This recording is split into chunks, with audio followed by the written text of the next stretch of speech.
MP సీట్లు ఇవ్వడానికి మీరంతా సిద్ధమా? రెడ్డి గారిని అత్యధిక మెజార్టీతో మూడోసారి ఎమ్మెల్యేగా గెలిపించుకోవడానికి సిద్ధమా? రెడ్డి గారిని మూడోసారి ఎమ్మెల్యేగా గెలిపించుకోవడానికి సిద్ధమా?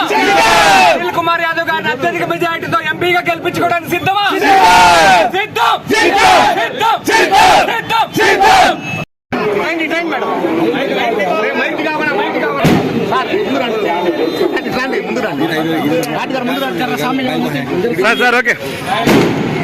ఈరోజు నర్సరావుపేట పట్టణం 4వ వార్డు నందు డాక్టర్లందరూ కూడా నర్సరావుపేట పట్టణంలో ఉన్న వైఎస్ఆర్ కాంగ్రెస్ పార్టీ డాక్టర్లందరూ కూడా ఈరోజు ఎన్నికల ప్రచార కార్యక్రమం నిర్వహించడం జరిగింది. వార్డులో ఉన్న కార్యకర్తలు నాయకులు అందరూ కూడా కలిసి ప్రతి గడప కూడా వెళ్తూ ఉన్నారు. చాలా మంచి స్పందన లభిస్తుంది. జగన్మోహన్ రెడ్డి గారిని మళ్లీ గెలిపించుకోవాలి, ముఖ్యమంత్రి చేయాలని ప్రతి ఒక్క ఓటరు కూడా ఈరోజు కోరుకుంటున్నారు. ఎప్పుడు మే 13వ తారీఖు వస్తుందా బూత్లోకి వెళ్ళి ఓటు వేద్దామని సిద్ధంగా ఉన్నారు. ఈరోజు ప్రతి ఒక్కరూ కూడా ఒకటే ఆలోచిస్తూ ఉన్నారు. జగన్మోహన్ రెడ్డి గారు గత 5 సంవత్సరాల కాలం నుంచి వాళ్ళ కుటుంబాలకు మేలు చేసే కార్యక్రమం అన్ని రకాలుగా కూడా ఆదుకున్నారు.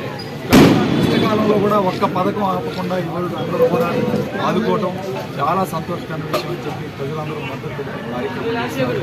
ఈరోజు చంద్రబాబు నాయుడు మేనిఫెస్టోని కానీ చంద్రబాబు నాయుడు నమ్మే పరిస్థితి. ముఖ్యంగా ఈరోజు 4వ వార్డు మనసుతోటలో మా డాక్టర్స్ అందరూ కూడా ఈరోజు వాళ్ళందరూ కూడా ప్రచార కార్యక్రమంలో పాల్గొన్న తర్వాత నర్సరావుపేట పట్టణంలో ఒక మంచి నూతన ఉత్సాహాన్ని తీసుకొచ్చారు. నర్సరావుపేట ప్రచార కార్యక్రమం అందరూ కూడా కలిసికట్టుగా ఈరోజు ఒకే మాట మీద నడుస్తూ అన్ని వార్డులు కవర్ చేస్తూ ఎన్నికల ప్రచారం కన్నా 20 నుంచి ముమ్మరంగా చేస్తూ ఇవాళ బ్రహ్మాండంగా పట్టణంలో వైఎస్ఆర్ కాంగ్రెస్ పార్టీకి మెజార్టీ వచ్చే విధంగా అందరూ కూడా పనిచేస్తున్నాం. ముఖ్యంగా ఈ 4వ వార్డు మనసులో వన్ సైడ్గా ఓటింగ్ జరుగుతుంది.